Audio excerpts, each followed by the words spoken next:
And welcome to another episode of the From the Jump podcast. We're here for episode 4 with some of my bro hosts, the co-hosts. You know how it go. To my right, I got over here behind the camera, we got Alex in the building. Hey, and to the left, we got Big Tony. It's Big Tony. You know what's going on, man. And again, we're thankful for everybody tuning in, you know, just being here with us, and hopefully we make some shit shake. So from the jump, we're just going to go with the hot topic of the day, which is Kevin Durant talking that shit, because you know that man is a bum.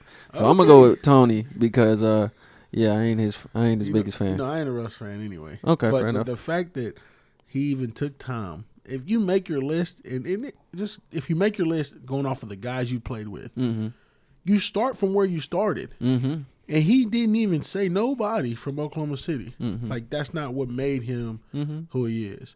So you left that alone. Then you immediately say your two current teammates, which is okay. You His show your best respects. friend. Then you say the other two, which we all know are probably two of the best shooting duos in the history of the game. Mm-hmm. Then you say Serge Ibaka. Okay? The fact that you disrespect Russell Westbrook like that shows me y'all have some serious beef somewhere. Mm-hmm. There's no way I can make my teammates and think I'm gonna leave off the greatest player I played with first. Mm-hmm. Like, he should be one. Like, okay, cool. He was an MVP. Mm-hmm. Now what are you doing? I just felt like it was disrespectful. But one thing about KD, I think he liked his name in the media. Like, he liked that flourish type stuff. He all for that. So I felt like it was sucker stuff. But I'm not surprised by KD no more. Nothing. Absolutely. Hey, yo, what you think, bro? See, before we do that, my biggest question is, where do you put Russ in that top 5? I'm putting Russ. He can be 5. No, I'm putting Russ at the 1. Well, because you're going to go from where you started, right? No, I'm just saying in general. Like, I take Russ Over Steph? prime Russ at the 1, and then you put Kyrie and Steph at the 2 and 3. Okay, I can ride with that. But then, you know, I don't know. After that, you just kind of got James Harden at the 4. You put Clay at the 5. You know, you rock. But that's just me, because I'm like, Russ and you did amazing things together when it was just low key like you two. So In a small market, for sure. Yeah, but I feel like that's slightly like a publicity stunt. Because you already know he sat there and thought about, like, who did I For play a with? minute, bro. And you already know Russell came first to his mind when they already asked him. Because the emotional, like, battle they've had between them, you're not going to forget about that man at all. Especially, like, the battles y'all had and how great Russell is. So you can't leave him off that list at all. Because right now, I have him at 3. Because I have Steph 1, and then James 2. And then definitely Russ at 3 right now. Yeah. How you feeling? I just had to look at this camera, make sure he's looking at me before I said what I had to say. Wow. Kevin's bitch. Whoa. So let me start this off. Okay. I'm a Russell Westbrook fan to the death. Just the passion, the intensity, the both ends. You know, 6'3" maybe, out here playing defense. He's never been the greatest shooter, but goes ball to the wall every time. To arguably be within the next few years the all-time triple-double leader in NBA history, to, you know, help Kevin Durant as much as you want to say he didn't do this, didn't do that. Y'all went to an NBA Finals together. All right. You know what I'm saying? Like, y'all had, you had James Harden coming off the bench. Exactly. Like, it wasn't James Harden as James Harden now. And you had Serge Ibaka. You remember who was starting at that time? Cephalosha. Cephalosha. Like, come on, bro. Don't talk about that. Cephalosha was starting. Don't And get so it. you telling me Russ, KD, Cephalosha, Serge Ibaka, and Kendrick Perkins? Probably. Yeah, At that time, you going to pick Serge over Russ. At least Kendrick had a ring. He's a champion. You know, that's fair. Serge did nothing until, Kawhi came over there and saved the day? Yeah, literally. And so, like, if you, you know, the video is unbelievable how he's sitting there like, I'm like, what you mean, Bruh, you could have said Sean Livingston before that, man. Like, come on, Something, bro. right? Somebody. But, I don't know, bro. That's your boy. Bruh. I'm going to put it like this, man. You got to give respect where respect is due at the end of the day. I agree. Like, LeBron ain't going to say, Dwayne Wade, Chris Bosh, Kevin Love, Boobie Gibson. Like, what the fuck? Like, bruh, come on, man. Like, AD, you can't forget AD. Yeah, bro. bro, You can't like- forget Kyrie. Yeah. Like, what? Like, come on, man. Like, at the end of the day, regardless of what beef you have, LeBron's gonna say Kyrie, Kevin Love, Dwayne Wade, Chris Bosh, and AD. Like you can't do that. Like you just can't. You just look like a dumbass. Turmoil. I think LeBron and Kyrie don't really see eye to eye right now. But even then, you like he helped me win a championship. Even when Kyrie was like, I can finally look down there on the side and I can finally look down at the next man and say he can make that shot. Like LeBron won't go down there and get a bucket even if it's in the paint. Like don't ever disrespect greatness. Them cats is crazy, bro. That was just unbelievable to me. Blew my mind, man. Alex, do you got anything you want to comment on that, Femo? I've never liked Kevin Durant in my life. Okay, good.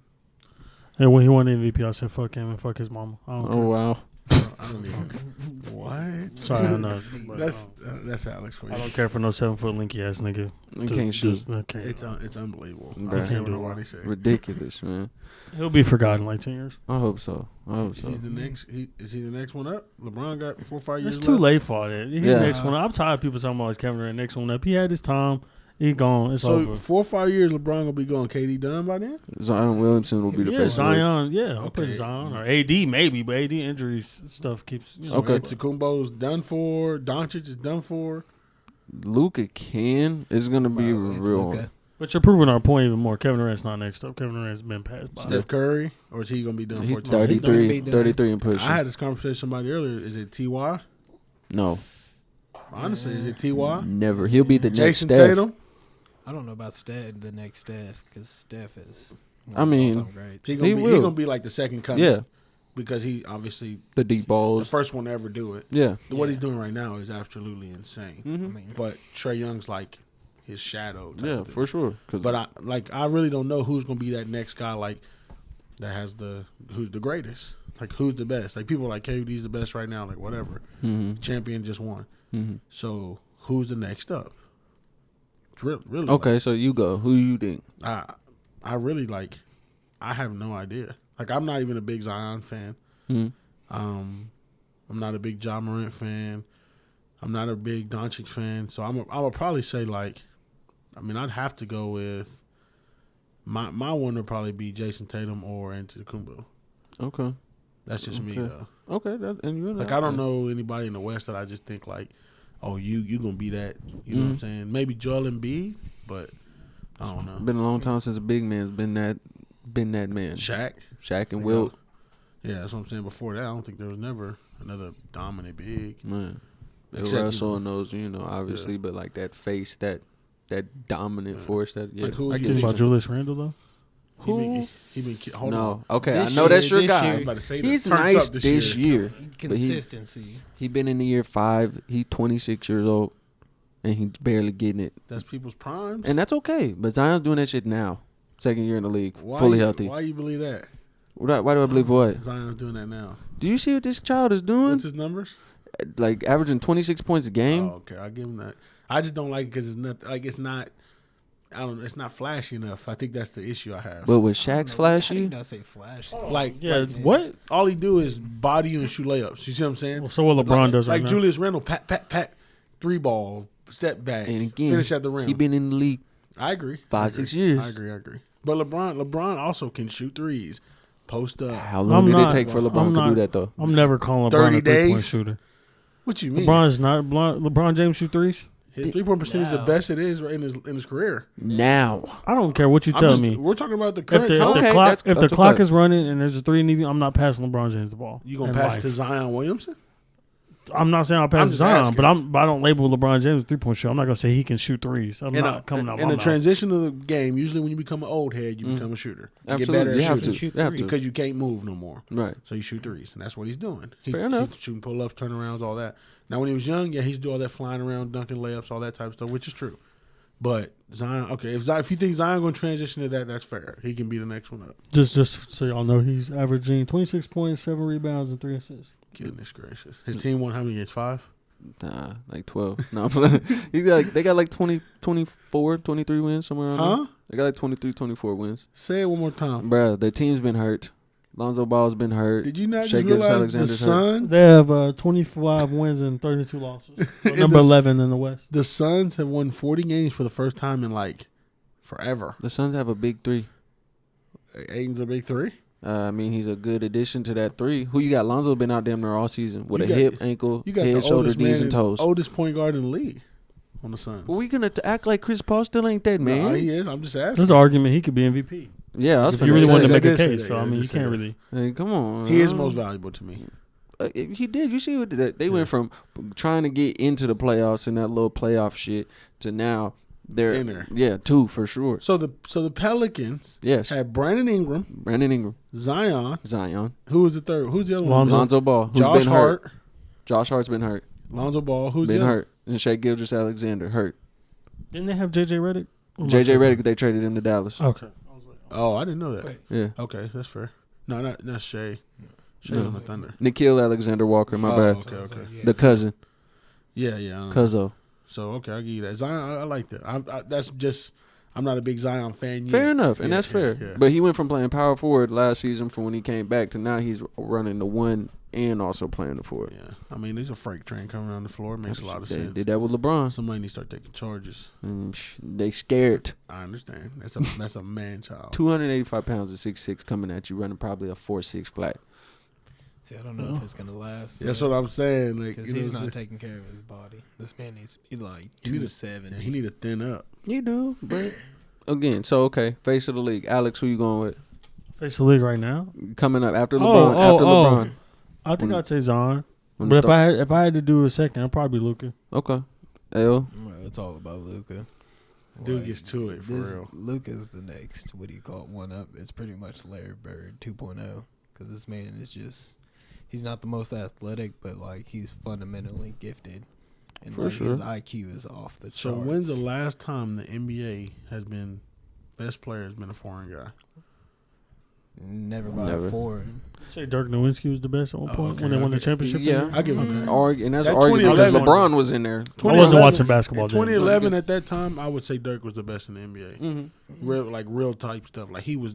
I mean, you seen that picture they posted recently? Mm-hmm. He's shooting a layup. It's Chris Bosh, Dwayne Wade, LeBron, and he got his tongue out shooting a left hand layup. Man, Dirk legit was the slowest man I ever seen play. Mm-hmm. But was Killed a bucket. whoever, whenever. Telling you. So okay, that's cool. That's 2011, so a long time ago. Yeah. But LeBron been holding seat for a long time. Absolutely. And he probably going to hold it till he get done. When he just like, okay, you can have it now. And do you think that's because we love him or is it just facts? His greatness can't be denied. Facts. Think so? At the end of the day, when you've won as many games, played in 10 finals, done all of this shit, like you can't deny that man what he's done.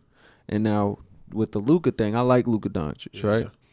But like he's putting up the 30s and 40s, almost triple doubles. But I've seen that with Russ. I've seen that with James Harden. They kind of say James is probably the best player in the league now, but again, it's how do you view it? Right, exactly, yeah. You know, do you view it with winning? Because when he was with the Rockets, he wasn't getting to no finals or no nothing. LeBron's still getting there damn near every time. I mean, he ain't never really won nothing. So, I don't, like people say that, I'm just like, I don't see what you see. Right, and like, you know, and he did what he did with Houston, and he didn't always have those big names, you know what I'm saying? But he's got Porzingis now. Maybe they need a third person, but it's like, if you're going to be that face, you got to, I mean, you know, with how the teams are going, if some people start to split up or whatever, they might be able to steal a piece and build for the future. I hope so. But like we talked about with Jamal, you know what I'm saying? That, like when that happened, I'm like, okay, Denver's done for. That's just how I seen it. Mm-hmm. But when they said they was going to pick up Austin Rivers, I'm like, okay, you might be okay. You might be able to still flourish a little bit. He's not Jamal, but. Talking about the Jamal Murray injury, by the way. Jamal towards ACL. Which was crazy. We had just talked about it. Yep. And no lie, I think it was the next couple days it happened. And I'm like, that's crazy, bro. Like, he's the fire to the team. Mm-hmm. And then you got the piece that came in that really got y'all cracking now. And then this happens, like. My buddy's a big Denver fan. He's like, we've always been hurt with injuries forever. Mm-hmm. I mean, that's crazy. No, for sure. Hey, yo, how you feel about that Jamal Murray injury, bro? It's over for them, like we said. That's just a big piece, especially in the playoffs. Like, he turns into another human being. Yeah. 30s and 40s. Yep, and like it's going to be a lot of points. But at the same time, I feel like my boy is going to step up because Michael Porter Jr. Yeah, that boy love him, PJ, boy. He's going to be able to shine. I like it. I like it. No. So we'll see what's going to happen. How you feel? Man, I'm hoping Michael Porter does, you know what I'm saying? Because he's never really, you know, of course, back injuries and stuff like that, you know, over the last season or so. And then he's never been in that real position, even whenever they were in the playoffs last year, to just here's the ball, like make something happen. This is the playoffs. Yeah. His touches was very minimal. Right. So it's like you got arguably the MVP, and so you got a team that's kind of loaded. You got Aaron Gordon, you got Jokic, you got yourself. You know what I'm saying? You still got Will Barton, you got Monte Morris, and if they sign Austin Rivers, so it's like we got you a key. It may not be a Rari, it might be might be a little Porsche or something, but hey, do what you got to do. Yeah, it's something. Yeah. So I'm excited to see, just because a lot of times with those young players getting into these roles that they're not expected to do well. So it'd be nice to see one of them actually, flourish and do something. So I was talking to somebody today, and they were like, was Jamal so elite in the playoffs last year because he was in the bubble? And I was like, I don't really know his stats before the bubble, so I don't know if he got it to it like that. But if you go off of last year, the man was unbelievable. Now, it's because the bubble, we won't know. He obviously don't get to see. Right. But does that mean the other guys wasn't as good because of the bubble? So now Jokic can go crazy. You got Aaron Gordon that mess around, get real crazy. You know what I'm saying? But I just didn't know who their backup point guard was, which I'm assuming is Monte Morris. Yes, sir. So that's their backup. Austin Rivers, to me, is by far better than him. So he might end up being okay to make a playoff push again, at least. Okay. Did you already talk about? Did you say something before about LaMelo Ball? Yeah, he said he came. But it was before the podcast. But Okay, sorry. No, just because I thought it was breaking news. I mean, it was like 30 minutes ago. It was. Seen it. Okay. No, you good. We can get into that right now. I mean, shit. LaMelo Ball's been cleared for practice, and I think they're floating around. They're still like top 8 right now, 4 now. But that's real tough because I think the top or the bottom 3 or 4, like it's like 3-game difference in between. And so he's back to practice, but when can he play? Nobody knows. Not yet. And so, what's the other teams he's competing with? It just says return to individual basketball activities. Yeah, so he's able to practice again. Maybe we'll see. Give him a week and a half, 2 weeks before he can play. And I think they're 60 games in, give or take. They say LaMelo may return in 7 to 10 days. So 7 to 10 days, that'll probably be like 4 or 5 games. Yeah, they're gonna be like 70 games in. They're gonna need them last 10 or 11. Absolutely, because everybody's gonna be trying to get it. It's gonna be crazy, and I don't know what teams he's competing with at the moment. It looks like the Heat. That's about it.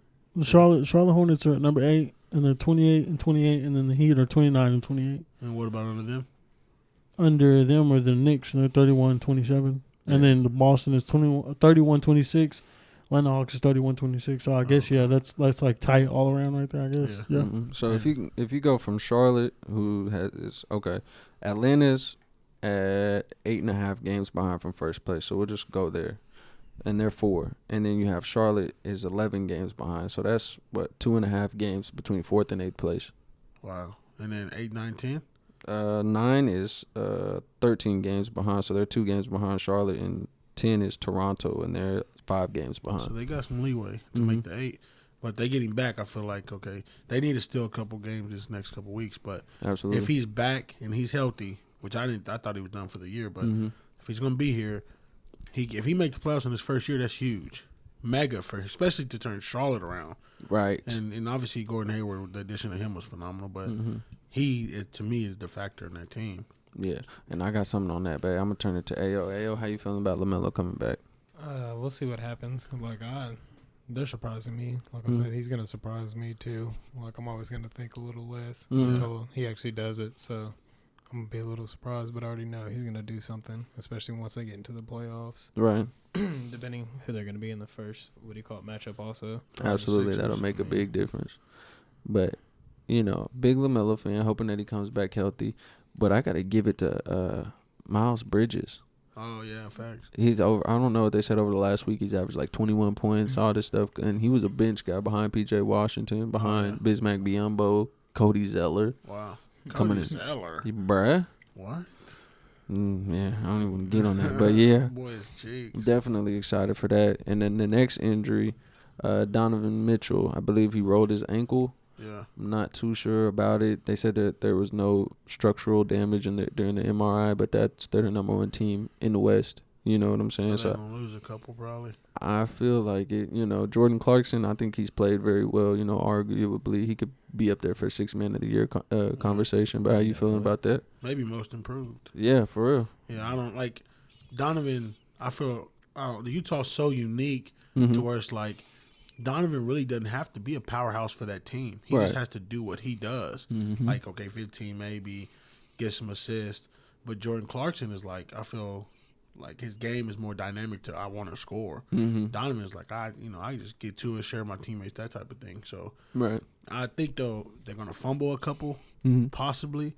But if Jordan step up, that's going to be great. But you never know with an ankle sprain in the NBA. Right. I mean, it might be 4 weeks. You know what I'm saying? They need to be in a real bad spot. But for them this year to go on the run that they want to, that they've been needing to, they're going to need to stay at the 1. Absolutely. And real quick before I turn it over to AO, the Clippers are 3 games behind Utah Jazz. So it's Phoenix is a game and a half behind Utah, and the Clippers are 3 games behind. So, AO, what you thinking with the Donovan Mitchell injury? I'm not thinking too much of it because I don't really look at Utah making any noise in the playoff in the first place. They're playing well this year. I just don't. That's another one I gotta believe it to see it because like still with the Clippers, I feel like they're doing a lot better. It's gonna be them, and then if the Lakers can get back to being healthy, it's definitely gonna be them out there. So, I feel that for sure. It's a tough situation, especially for Utah, because they need as much as they can get. You know, this is kind of their first time in how long being number 1. I mean, shit, I don't remember Utah being anything since Karl Malone or John Stockton. Like, you know what I'm saying? So definitely tough. I'm a fan of Donovan Mitchell, especially that rookie season that he put up whenever he lost to Ben Simmons, and you know the whole definition of a rookie on the hoodie and shit like that. Yeah. So, you know, I definitely want him to get his flowers because man's a baller.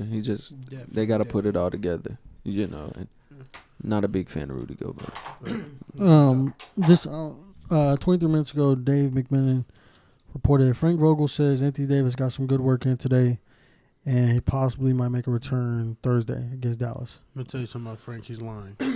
Also, no, Vogel said it. I'm saying he's lying.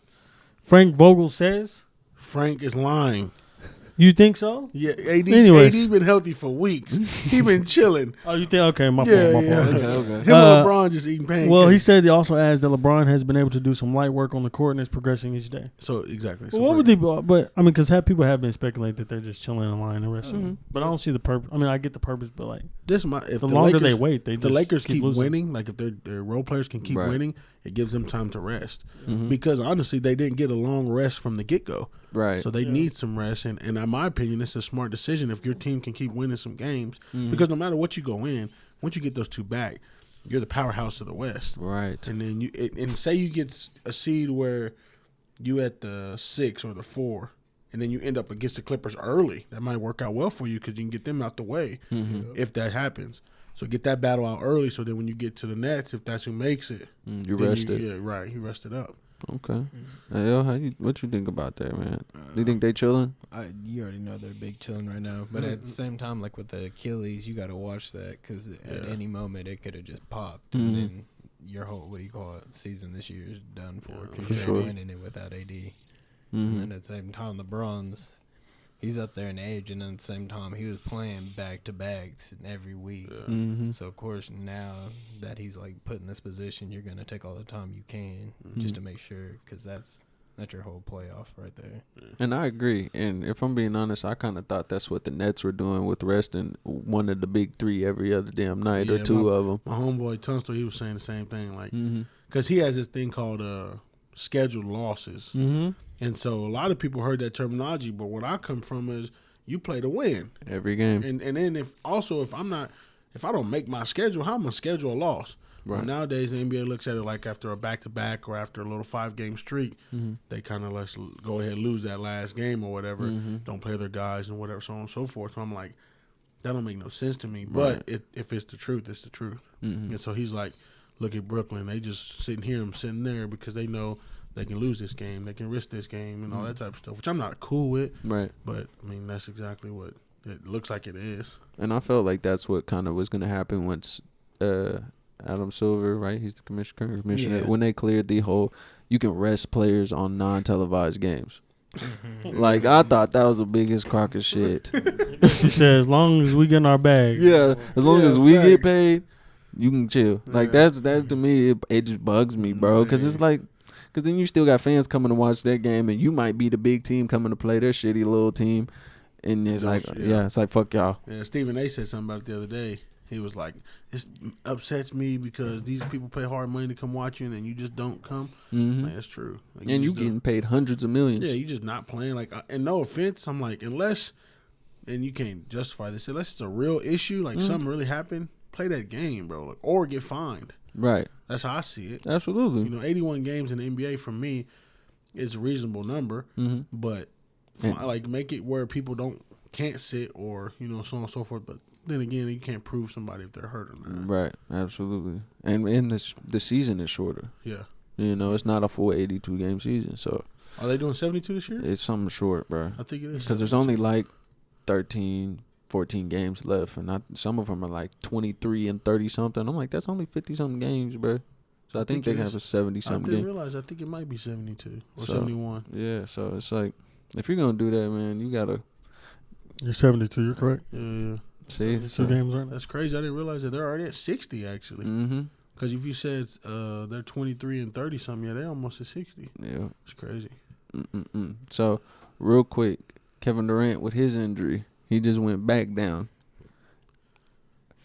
I don't know how I feel about it, man. I mean, if he's hurt, he's hurt, and I don't want nobody hurt playing in the game. But it's like, bro, y'all stay hurt. Kyrie got issues, whatever fuck he be going through every other week. Yeah, but his don't be hurt. He just got some. He just be having some stuff. He just be, man, his third eye be tripping, bro. You know what I'm saying? But if it's really what it is, you know what I'm saying? If it's a leg injury, going into these playoffs with AD and LeBron coming off a big rest and all that, like, you know, I heard Stephen A. said if KD don't play, the Nets ain't winning the ship this year. So how you feeling? I don't think. I think if KD don't play, they don't even make the ship. I don't think they win the Eastern Conference Finals. I made a bet with my friend just because I'm not a fan of what the Nets did. That the Nets won't even win the Eastern Conference Finals. You see what I'm saying? So if KD don't play, I don't feel like they have the manpower because he carries such a huge load for that team.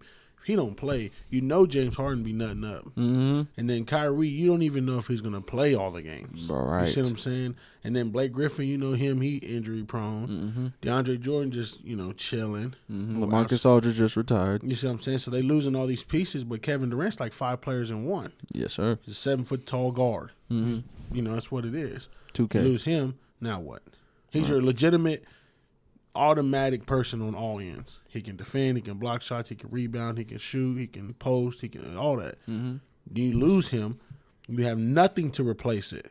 But what do you have to replace it? Harris? Joe Harris? Joe Harris, Jeff Green. You see what I'm saying? You can put them two together and play him one-on-one right now, and he'd probably beat both of them. Absolutely. That's how good he is. So I'm like, I don't feel like they make it. And for me, I'm like, the Sixers are good enough to beat them without KD. Spencer Dinwiddie gonna come out the back like Michael Jordan, the Space Jam. I thought they traded Spencer.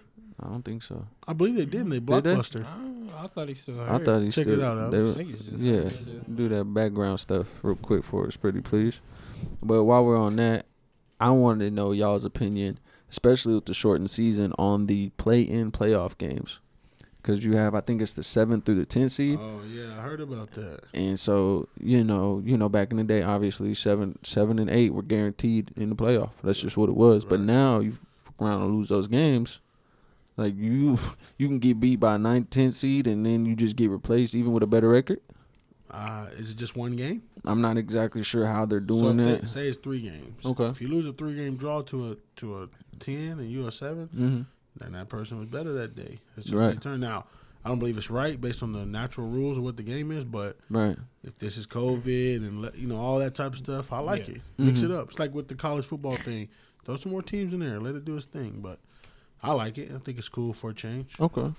Ayo, how you feeling about the play-in playoff games? See, I'm opposite. I don't really like it that much. At the same time, you're kind of washing it down a little bit because now 10 teams make it, and it's just like you don't have to play as hard if you don't want to. You can coast and get to 9 and 10. I like it. And it's like I understand, like it's a COVID year. That's the only reason why they're doing it. That's a little experiment. But I'm just more or less like it's taking the competitive nature away from it. And it's just like you want to compete to get into the playoffs. Yeah. It's not you don't want to coast through the season knowing you can be a 10 seed and make it in. Okay, Alex, you got something? He partially tore his ACL the 3rd game of the season. Who was it? Spencer Dinwiddie. Who'd you play with right now? Is you with He the plays Nets? the Nets. That's what I'm saying. He 'Cause partially I thought he was a part of that blockbuster trade. No, I thought he was too, but I forgot about it because it was the third I game of knew the he got season. hurt, But yeah. he 'Cause tore if it partially. they had him, they'd be the front runner for real to me. Yeah, Right. they say he partially tore his ACL. They say he may make a return to the team. He won't play, but he'll be just traveling with them. Okay, so if we go from the West, you got Dallas at 7, and Luka was one of the people that complained about the play-in playoff games. Dallas at 7, Memphis at 8, Golden State at 9, and San Antonio at 10 for the Western Conference. And then 7 to 10 for the Eastern Conference, it'd be Miami, Charlotte, Indiana, and Toronto. Hey, I don't feel like none of those teams to me really are better than the other. Mm-hmm. But I mean, Doncic's probably got to look, dude. I'm 7. We worked hard for the 7 seed, and when you're right, like the competitive nature, like if they deserve that spot, they deserve it. Right. If No KP. if you don't win there. those games, then that's on you. Right. Don't put me at it. I won the games. Now I got to play you. You don't know what could happen in the next week. Mm-hmm. 2 of my guys could get hurt. Somebody, something unfortunate might happen to where now I'm playing you with 5 bench guys, and you beat me. How's that fair for you to get in? So I mean, I feel it. That makes sense. Okay. Hey, yo, you got anything on those? We'll see what happens. I'm just like, what do you call it on the East? The East would be Miami is at 7, Charlotte's at 8, Indiana's at 9, and Toronto's at 10. See, like you said, none of those teams are gonna do anything in this, anyway. So it's just like. But like in that situation, Indiana, why do you deserve to be in there? Right. Now your best player's hurt, right? Yeah, no, Sabonis is still. Oh yeah, so I'm like, man, that's just to me. I'm like, if you don't make it, you don't make it. It's just the rules of the game. But since it's COVID, I'll give you a pass. Right. You tried. It is what it is. Okay. It's just a little tough for me, man. I'm just like you said, I'm on your side and I'm on your side because it's just like you aren't like an experiment. I get it because people, COVID, false positives, all those things. So you might want a team that has more players, even if you're the 7th seed, if you don't have. But at the other end, I mean, what's the point in playing so hard if I can play and get the 10th seed and kind of coast? Yeah. And then, we still going to be good either way. We still going to get a chance to play. Now that you bring up the COVID thing, have you noticed there ain't been no cases pop up lately? None. I ain't even know they was testing no more. That's how crazy I was. Zach LaVine, what do you call it? He caught it. He did? That's one person. So one out of all them NBA players. Mm-hmm. I think they're starting to get vaccines too. That's what I've been hearing. So either way, that's recently. No, I know. I'm just saying. We got 60 games. Ain't nobody been sick in a minute. Like, you telling me nobody's failed in that long? I'm telling you. But, hey. It's crazy. It is what it is. Crazy. Well, you already know these games are for the NBA collecting another bag anyways. That's bags, all. That's all it's really they for. They gonna COVID the humans, but they ain't gonna COVID the players. Man, I'm telling you. I was like, are you even gonna watch the playing games like that? Yeah. No, right. I'm not probably. I mean, it's a game that's on, so yeah, probably. Okay. Yeah, but you're not gonna have that interest. Like, damn, I'm ready to watch these playing games. You're ready to watch the playoffs. Yeah. When you get ready, you want to watch the 1 versus the 8. Mm-hmm. You don't want to watch no 8 versus 10. You see what I'm saying? It's bull, but it is what it is, I guess. Hopefully they don't do it next year. I'm just saying, bro. I don't like it. Yeah, makes sense. Okay, so real quick, we can throw a little curveball in here, man. What's up? We talk a lot about basketball and we love this game. But, I mean, I know me and you. I'm not sure about you. But foosball, man. Good old football. What about it? Red 18. Red 18. Man, the NFL draft's coming up, man. A lot of big names coming out into the NFL. If we want to go around and give our football teams and, we can talk about the draft a little bit. Just, hit it on. We're going to take a little circle around. So, Tony, what's your NFL team, man? I'm a Cowboys fan to the end, homie. Oh, my God. Born and bred, baby. Dallas Cowboys to the end. Win, lose, or draw. My whole life, basically, we've been trash. Mm-hmm. But I'm a fan. But I'm a diehard. You see what I'm saying? I can respect that. That's my squad. Okay, Alex, you a foosball? No, I don't really have a team. That's fair. That's fair. I always say Lamar Jackson. Anywhere Lamar Jackson go, I'm gonna go because I have to. It don't work on Madden. I have to cheer for the black man. I feel that. Black man. I feel that. Hey, yo, who you got? See, you already know. I'm a Denver Broncos fan, but at the same time, I gotta slash it with Dallas only because of Dak. Oh, okay. The day Dak leaves, I'm gone. I was ready for him to go to the 49ers. I was about to buy a jersey, but we're here for You're not Dallas. gonna buy a Dallas Cowboy jersey? I already have one in the closet. You already know. Man, oh yeah, hell We're yeah. a trash team. Don't say the Patriots. No. Man, Falcons. It ain't the Patriots. Falcons, baby. My goodness. Rise up. They're bunch-tastic now. Mr. Up at halftime by damn near 20 points, come back and lose the Super Bowl. 'Cause you know how we doing, baby. They're tragic. Still rocking with Matt Ryan. He's been asked for a minute. Pathetic. I don't care how good y'all say he is. I want this man gone. I'm not a fan of Matt Ryan. I'm not either. He was bad last year. Yeah, and they said, they scored 50 points a game. You scored 50 points, you had one of the best receiving core. You have all of Alabama's greats. You got Calvin Ridley. You got Julio Jones. Damn, you just got Laquan Treadwell. That was that Ole Miss who was a dog. Like, you got Todd Gurley as a running back. What the fuck are you doing? Losing. Bro, that's so crazy to me. But, man, so we get into the draft real quick. We got the big names. You got Trevor Lawrence, obviously, going 1 to Jacksonville. Then you have Zach Wilson. You have Justin Fields. We got some big receivers. But how do you, I guess, feel about the way Justin Fields is getting treated as far as, like, he was arguably the second best quarterback in the draft, and now everybody's like, oh, he can go 9th, 10th, blah, blah, blah. It's like I think it was when Deshaun Watson got drafted. Mm-hmm. How they kind of try to do him, Mm-hmm. and I'm like, that his tape does his work. Mm-hmm. There's nothing you can say that's dictating what he did. He was a winner. Mm-hmm. And you're not gonna make him fall to the 9 all because y'all don't think he's a prototypical quarterback. Mm-hmm. Lamar Jackson was the same way. Mm-hmm. You see what I'm saying? Like y'all dogging these cats, and they come out and kill y'all. Said Kyler Murray was too small. Mm-hmm. You know what I'm saying? Like, I feel like sometimes they always give the athletic quarterback some hate. Absolutely. I'm like, our NFL is based now on athletic quarterbacks. The guys that can run a little bit, that can move. Our best quarterbacks in the league. Aaron Rodgers can even move a little bit. Russell Wilson, Kyler Murray, Lamar Jackson, Baker Mayfield, Cam Newton. Mm-hmm. Like, you could just name even a lot of the starters are athletic guys nowadays. Absolutely. Not the prototypical 6'8" slow monsters like Tom Brady. Mm-hmm. He's one of the greatest. We'll give him that. That was after him. There's no more. Right. Like, at all. Like Andrew Luck was mobile. Like, what big stiffs? Matt Ryan, big stiff. Matt Stafford, big stiff. All Ben of a sudden, Roethlisberger, big stiff. Can't even throw halftime. Busted elbows. Can't move. You see what I'm saying? So I'm like, they're giving the kid hate, and then he's gonna come in, do his thing. Jalen Hurts, he come in. Wentz can move a little bit, but when he took his job, like, you see what I'm saying? These cats ain't giving them enough credit that these athletic quarterbacks is the future. Mm-hmm. I definitely agree. Ayo, go ahead, real quick. You already know he's getting blackballed. We can all just say it, right? I ain't gonna from say the it. get-go. Mm-hmm. Like, Yeah, just it's the say it, facts. say it. Yeah. But you know what? He can go ahead and slide down to 9, and Denver will pick him up. Hey, We'll be Denver happy need with a that. quarterback for You already sure. know. I had hope in Drew Lock, but my man's been disappointing, and then it's over for him. He's behind. And at the same time, if you put him up against Justin Fields, it's not even close. No in comparison. Yeah. I feel that.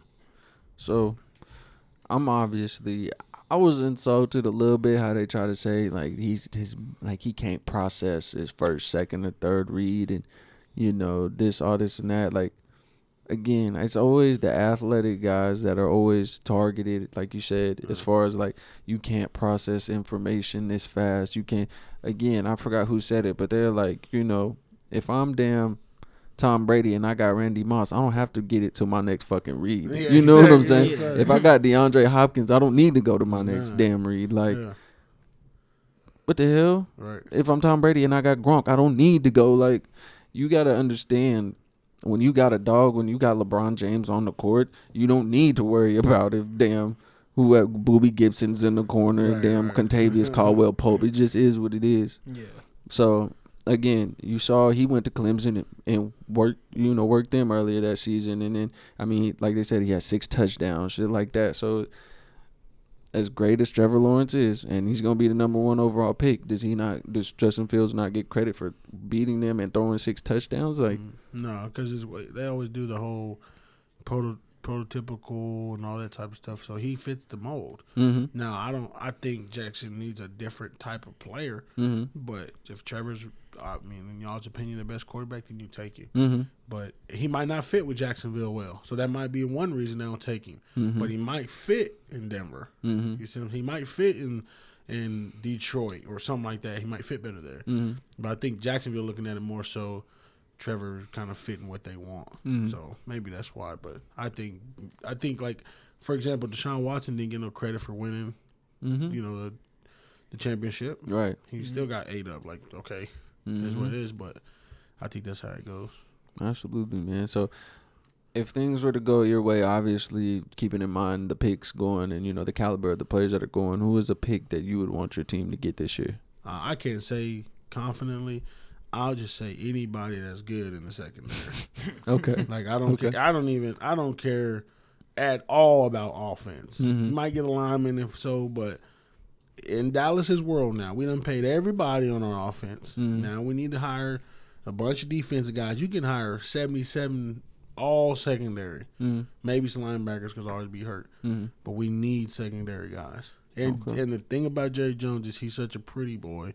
He gonna want to get some more offense. Kyle Pitts. When you realize we keep getting killed, we gonna score 40, lose 45-40. It don't make no sense. Right. Legitimately. And then you got our defense. We've had the same linebackers for a couple years. 2 of them is built of glass. Yeah. And they're great, but they're built of glass. Get us some new ones. Yeah. Get us some new. We had Clinton Dix. Nobody know why we cut him, but we cut him. He was better than everybody else in our secondary. You see what I'm saying? Yeah. Dallas is hurting me because I'm like, I can't even defend us no more like I used to. We're gonna win a championship this year. No, we're not. We're just not gonna do that. Yeah. We're gonna go 8-8 and then go from there. Yeah. But I look at it like Jerry just need to pick up some secondary guys that can go. And I know that's a few, I think, from Alabama, Clemson. There's a few dogs out there that's coming out that I hopefully we can snag. Yeah. Okay. AO. First of all, they're going 11-6 this year. Who? Okay. Dallas. That got to come back healthy first. I'll say that. That's why I gave them 6 losses. You know, they might lose the first 2, but once my dude gets back, they'll be fine. All right. Okay. And then Light skin I power. don't. For both teams, I want it kind of flip flop. Like I want Denver to move up and either get Trey Lance or Justin Fields if he's there. I feel like San Francisco's gonna be smart and snag him up. Really? Hopefully. That if or they're not, you already know we'll get him at 4. They're taking Mac Jones. Because Atlanta already said they're trying to move down anyways. So that, and then I want the Cowboys to like fall back a little bit and pick up Patrick Surtain. No, not Patrick. He'll probably be gone. But either J.C. Horn or Caleb? Was it Caleb Farley? The other cornerback. Yeah. For Virginia Tech. Yeah. Definitely. I like his tape a lot. Like if he can stay healthy, dude's an all-pro player. Cool. Absolutely. Obviously, with Atlanta, again, we have one of the best receiving corps in football. We had Todd Gurley if we're able to keep him. We need defense first. So I'd like a defensive back, whatever, because, again, we're just like Dallas when you say we put up 50 points, but we're going to lose to 60 to 50. All right. So, a Patrick Surtain if he's there, but like you said, they're trying to trade back. If not, and the Todd Gurley leaves, I want to get Najee Harris from Alabama, but I'm biased. So that's just me, man. But, That's okay. right. So you got something else? Oh, no. I was just saying you both Alabamas. Oh, yeah. Hey, we got Alabama receiving core. So we're going to flip-flop our little halftime where we flip to the other side of life, you know what I'm saying, our everydays. And, just kind of get into what I want to talk about, which is just being the oldest, being the big brothers, being the stature of limitations or whatever the hell you want to call it, the role model in every aspect. How did you guys deal with that? You know what I'm saying? There's obviously a lot of difficulties because you're the first kind of, you're the, what you call it? What's that word? The prototype. You know what I'm saying? They don't really know how to do this whole parenting thing. You're the first one regardless. So, I'm going to start with you, Ayo. What was your experience growing up being the oldest and how did that, kind of affect you? I'll say, like, me as a personality, like, I'm a little bit of, like, a nurturer. So, like, when Mason and, like, Kayla were younger, we were always, like, super close. Okay. But then, like, there was those couple of years I kind of wanted to do my thing and kind of backed off. Mm-hmm. But then I had to come back and then learn how to be put in this position. Because, like, growing up, my parents always even told me, like, I was always a role model to, like, Mason. Like, even to Kaylee, too. But I never looked at it that way. I was just like, I'm just your bigger brother. Because I didn't want that responsibility. But then growing up and having to understand, like, he does look up to me. He does want to do, like, some of the stuff I do. And, like, me not making those, right decisions when I was younger and trying to teach him and her what to do and do it right. Right. I'm definitely growing a lot more. I definitely love being like in this position now. Right. As an older like brother. Okay. Oh yeah. Big Tony. Man, it's like being a big brother for me. I got 3 little brothers, but being the oldest is like we grew up in a very like I won't say an unstable situation to where like we moved around a lot, we was alone a lot. My dad was there obviously, but we lived with my mother, and this was just me and Alex, my oldest younger brother. But it was hard because we were 5 years apart, but I was a certain way, he was a certain way. We was really different, like really real life different. But I was bigger, so I felt like I should be respected for this, and I didn't necessarily show my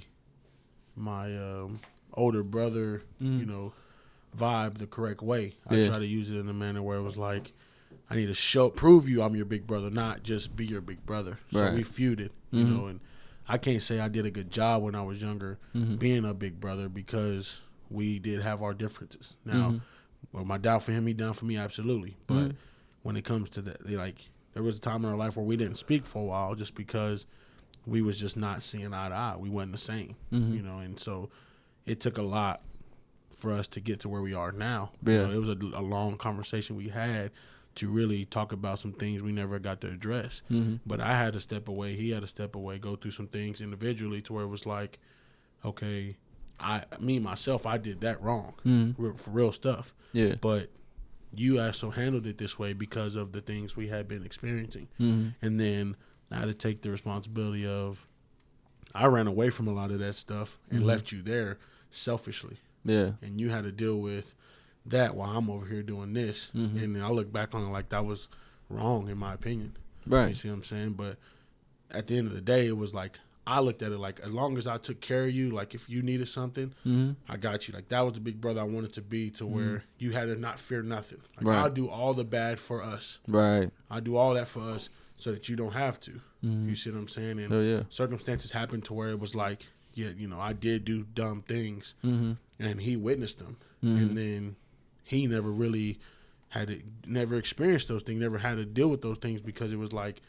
I was the example on that end. Right. I wasn't a great example for like being, a very encouraging, loving brother. But I was like, you can learn from what I do. And then so on and so forth. But I love being a big brother, especially now. Like my little brother's 15, 16 years old. He's huge, and then Alex, of course. And we just like so much closer than I could have ever thought we were based on how me and Alex and our relationship was when we was young. Right. You see what I'm saying? But I love the case. It's really nice because I'm like, in our family, like in my family, like if you look at me, Alex, and my older sister, it's like we kind of the prototype of our family, to where from moving forward we want it to be like this. Right. And we've been blessed to be in the situation we are now, and we all kind of follow each other's suits of each other, but the good with each other, not the bad. So that's kind of my experience from it. Oh yeah, man, that's cool.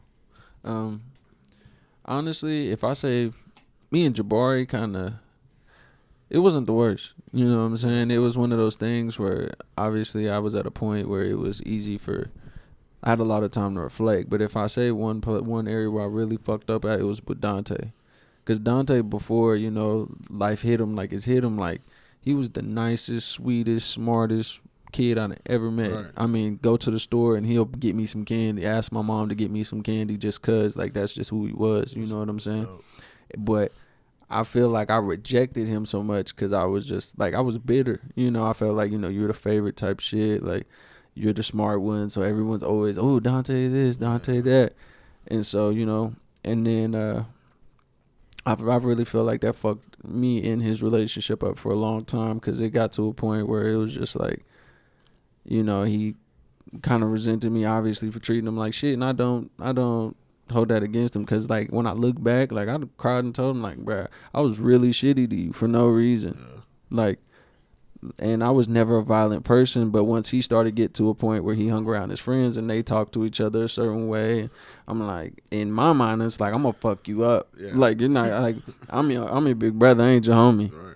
You know, but it took me some time to understand because it was probably like he didn't feel like he had a big brother or whatever that he could chop it up with and kick it with. So his mannerisms and everything came from his homies. Yeah. You know, for sure. You know, with us being so close in age, I think I'm 3.5 years older than Dante. So it was just like we're so close in age, and it's so like it was always like we were just neck and neck. You know, it was never like I had time to reflect and look at how it really was. It was like we damn near the same age. Yeah. So it was definitely hard, and you know, over time, just seeing the person that he's become, because again, he wasn't very vocal, and then now, you know, they be joking with each other, you know, bitch this, you shut up, bitch, blah blah blah, bitch. And the first time he really did that shit, bro, I was like, bro, I'm about to beat your ass. He said it to you? Yeah, because he's like, shut up, bitch, and I was like, yeah, bruh. And so like we ended up getting to a fight right there. And then one thing, like I said, me and Jabari, I kind of understood, and him and Jabari really get into it.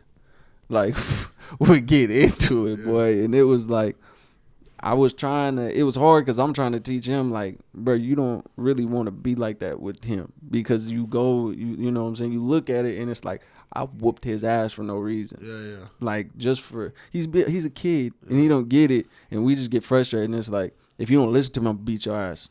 You know what I'm saying? But that's kind of what we were shown. Like, if you ain't going to listen, someone's going to talk to you crazy, that's what you do. You whoop their ass, because if not, what do they got to respect? You just going to keep letting someone talk crazy to you? So it was definitely hard, you know, I mean, his relationship. But now, you know, as he's growing and I'm doing different things and I'm trying to be an example more so, but just by showing them, not just always by being in their ear, because I feel like I kind of not necessarily lost that right, but it's like I have to do more of like showing than just telling you, because obviously me telling you and then just beating your ass didn't do nothing, and it kind of fucked our relationship up. So I'm hoping now, as I work and doing overtime, doing this, you know, trying to help him do this, you know, trying to help Jabari, it kind of reaches them as like, okay, we got to go up together. It's not like me versus you, you're not doing this, or fuck you type thing. So definitely it was tough on me.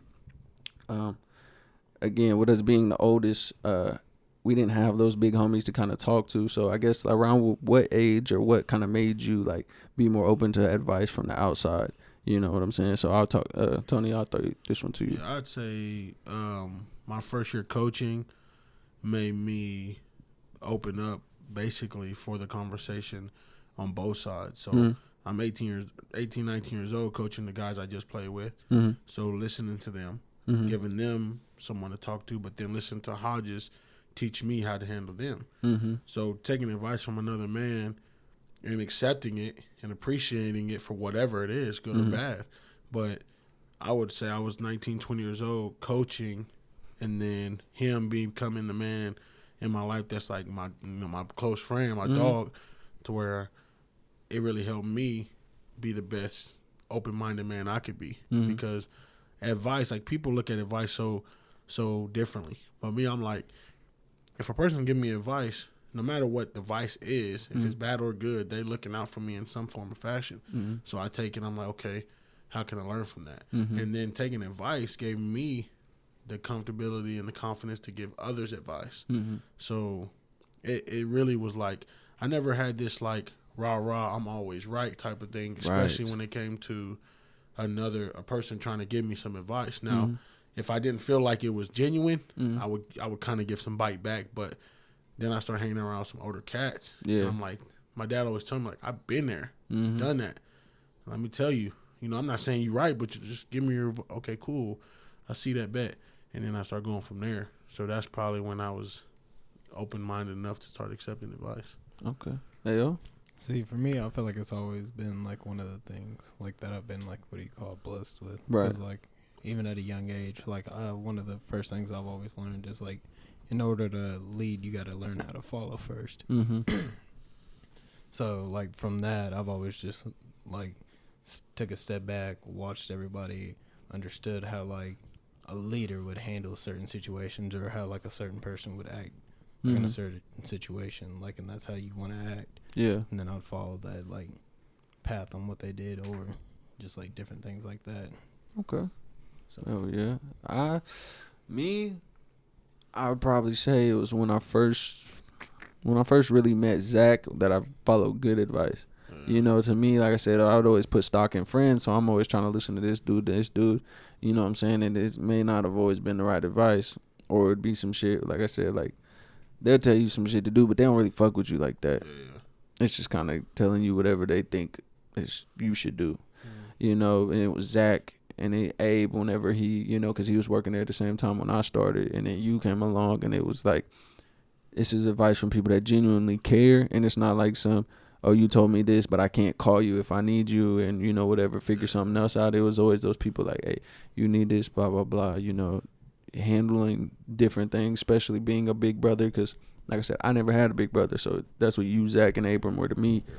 And I knew that y'all had, you know, you had Alex, you know, Zach was basically half, you know, raising his nephews and stuff like that. And Abram was a big brother, so I just kind of, you know, if y'all took me under y'all's wing, yeah, that's what happened. And, you know, thank the Lord it did, because it helped me learn how to interact with my brothers better, because, you know, y'all's calm demeanor and how y'all handle things. Yeah, y'all still got frustrated, but just the way that y'all kind of explained it and stuff like that, it took a long time, because, you know, from your parents, a lot of times you're just, you know, you fucking stuff up. You're setting a bad example. You're doing this, doing that. Like, so it was like just having somebody say, yeah, you're fucking up, but you can do this better, or, you know what I'm saying, or just handle it like this. So I definitely say y'all were that big influence on me. What was around the, I say the age that, well, you said that you've always kind of been good with your siblings, right?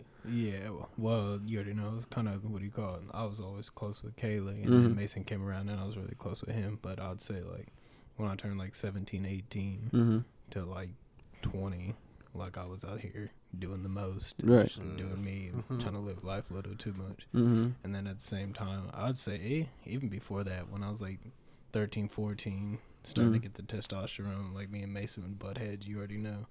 I'd be even with you and Jabari, and what do you call it? You and Alex probably sometimes.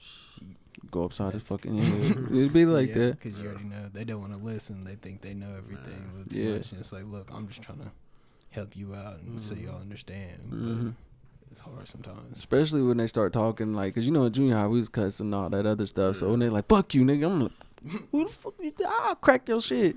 Alex been doing that since he was like 5, 6. Am I lying, bro? Am I lying? No, you're right. I'm telling you, he been on it since forever, bro. And so it was never like a word thing. It was just like that's how he communicated. 5, 6. I'm not playing, bro. Like and for real, it might even be a little bit before that, because I think he used to get in trouble for cursing out, you know, people like my aunts or something. Daycare, I used to get in trouble for daycare cussing. Yeah, you see what I'm saying? And we in daycare, you see what I'm saying? And so when it came like us, like if we get into it, it was his sometimes his words was worse than mine. And I'm like, okay, he really mad. You know what I'm saying? Yeah. He'll use all the words in a little sentence. You know, I'm like, all right, cool. But, you know, it's that's, I mean, for us, it started young. So, it was, okay, I guess this one would be more for you. Around what age do you think that your and Alex's communication probably got to the best that it's ever been? Obviously, as kids, it gets tough, but when would you say, like, you finally hit that place where it was good, and then it's just built up from there? So, like, what's crazy about it is, you know, me and my wife do a podcast, so Intertwine, shout out Intertwine. He's our producer, so he's listening to a thing and to an episode, and he's like, bro, it's crazy I'm hearing this, because I wasn't even around at that time, because like we wasn't talking. He wasn't talking to me and my father. We had a little difference at the time, so it was 2 years or so, maybe a little longer, and Mariah came into my life, and this is how crazy it was. Like, Mariah came to the gym one time, and Alex was all, I'm talking about gold watch, earrings, and he was going crazy, dressed up, necklace, all that. She's like, who's that kid trying so hard? And I'm like, that's my little brother. And she was like, huh? So yeah, that's my little brother. And she was like, I'm so sorry. I said, no, you good, but you know, that's him. And she was like, you never introduced me. I'm like, you never seen me talk to him. And she's like, wow, I'm like, we just not seeing eye to eye right now. So I think I might have been 23, maybe. And we just start casually talking again, and I don't know why we were together, but I picked him up and we riding around, and just randomly we pull into this parking spot and we just sit there, and I just shot him game like, look, you know, I'm sorry for this, blah blah, like, how was it? How was it going? And we just had casual conversation, Right. and really kill some demons that we was both dealing with. And I think from then moving on, I mean, we really ain't went a couple days without talking since then. You know, and our relationship as men, obviously as young men, went a long way. Yeah. And I tell my mom, like, thank God, we are the way we are because I always wanted that relationship with Alex. And Right. so now we have it to where, like, he a businessman, I'm a businessman. He can call me for help. I could call him for help. Yeah. You know what I'm saying? We could kick it, play the game, go out to eat. Like, there's a lot of things that I didn't never think was even possible because how things used to be. But I would say when I was 23 years old, I think it might have been that when we finally took that step towards brotherhood. Right. No, for sure. I say, with me and Jabari, I think basketball really helped with that. We still butt heads, but it was never nothing too deep. Like, we had been, I would consider him, he was like one of my best friends, like when he was in third or fourth grade, and going up. For me and Dante though, I think it was probably, I want to say probably when I was 20, he was 17, and playing sports, especially us being so close in age, we damn near played on the same day. So I'm not going to no games. I'm not doing this. He got practice. I got practice. So, I just remember, going to one of the games and he's playing against Norman High, and I just see the quarterback go, "What?" They running a screenplay and everybody bit, and they're looking over to the right side of the field, and I see Dante bouncing in the middle of the field. And they throw that screen, and that kid starts taking off, but he don't see Dante saw the whole fucking play develop, came across, and I'm talking about. And Dante's a solid built ass little boy, you know what I'm saying, grown man now. But when I tell you that running back was not looking to the right, and Dante just came in, boom, took him off his fucking feet, and body slammed him. And he just got hyped. Like, it was just one of those things. Like, I just remember Jabari getting up and he screamed, "Ah!" And I'm getting up. "That's what the fuck you do, Tay." And it was just like, I guess finally being there to show him that support. Like, yeah, we ain't never really saw eye to eye. We was always kind of playing our own sports, da-da-da-da-da. But it's like, I love you and I support you and I want that. And so after that, you know what I'm saying, it just kind of built on because, he started working a little bit. So we're talking about getting money, doing this, doing that, helping moms out, trying to do different things. So it was definitely when I was probably like 20, 21. And again, like you said, I never thought we'd have that just because we were so different. Yeah. And like we said, the way him and Alex and them be joking around, I was like, bro, we ain't never going to be cool because you not talking to me like that, bro. But now you kind of get it. He don't do it so much. Sometimes he joke and he forget. But, like you said, I'm blessed to now be able in that position where I could talk to you, because it's, did not think it. I was like, yeah, I'm going to live over here. You going to live over there. Don't fuck with me type thing. So, yeah, man. And before we get out, I guess, what is one thing as we keep growing as men and as big brothers, of course, because you never stop being a big brother, even though we have our own lives and, we're trying to build our own thing. What's one thing y'all would like to improve on with your relationships with your siblings? Ayo, I'll throw you this one first. Improve on? I'd probably say spending, like, more time on, like, Kaylee's side, especially seeing that she needs it a little more, like having the babies nowadays. And just being able to be there for them because she has her situation. I know she, like, it's not going to be the easiest growing up with them. Right. But at the same time, I'm going to have to be there for them a lot more. Right. And be able to show them, like, how they need to be and how you want to be, like, carry yourself. Absolutely. Absolutely. I love that, man. Big Tony? I'd probably say, like, the depths of our conversations, like, different ones. Like, we don't touch on certain things hardly ever. You know what I mean? I'm like an open book. That's just me though. But and I feel like I haven't broke down the walls to give him the comfort, or even my littlest brother the comfort to be like, "Hey, bro, this is what it is. How you feel about it?" And then giving them a response that they don't feel like big brother-ish. It's more so like a genuine love you response. Right. And I feel like that's one thing I got to work on. Because a lot of times I come at it in a way where I look at it like it should be like this, rather than this is my opinion, right? And then go from there. So I'd probably say that's what I need to work on. Okay. I for sure say just the communication with them as far as, like you said, more personal things. Because Jabari's 17 now, finna graduate next year type shit. He's not graduating. We're not talking about this. We're not for the area him out like that right now. And then shout out to Irma. Shout out Big Irma, man. Shout out to Irma. Man. She's stressed right now. Yeah, just a little stressed. Love you, Irma. Love you. He's a sophomore in high school. Hey, yeah. So I just want to. Oh, yeah, ain't gonna graduate next year. Man, we gonna try. We gonna do something cool, whatever. We believe in Irma. I believe in Irma. I believe in Irma. I believe in Jabari too. But I believe in Irma. Why? I just got that belief in Irma. Fired, she got the Mexican mama Big gene. shots. She got the. His GPA is his age. Hey, whoa, DJ, come on. Well, I'm saying if we gonna do that, then I mean he's doing superb because the 4.0 is as high as No, you I get. said his age with a dot in the middle. Oh, DJ, hey, 1.7. So, anyways, I want to be a better brother by communicating with them. Whether it be school, fact. personal things, because 17, 18 is kind of you don't want to be soft. With Dante, it's just probably be more just talking about life and things that you're going through because it's hard. Especially him going through losing so many people, and I won't say it's not normal, but it's one of those things for that just to have so much loss at an early age, you tend to just not express yourself a lot because you're feeling so many emotions all the time. You want people thinking you fucking crazy. I know what it's like, So just, making them know that, whatever the case may be, no matter who's pissing you off, like Big Bro got you. And, I love you regardless of the situation. Like, I'm here for you. So, I think we're just going to wrap it up on that. I want to thank everybody for joining us on episode 4 of the podcast here with the Big Four. I'm your host, DJ. Yeah. Alex. You're in the building. Hello. Sorry. We out. Tony, I'm going to just let it be known. Bari, I love you. I have high expectations for what you got going. I hope we can just get to you and you can hear what we're telling you so you can believe in yourself as well. Hey, I love that, man. Thank you for everybody joining us. And you already know we gone.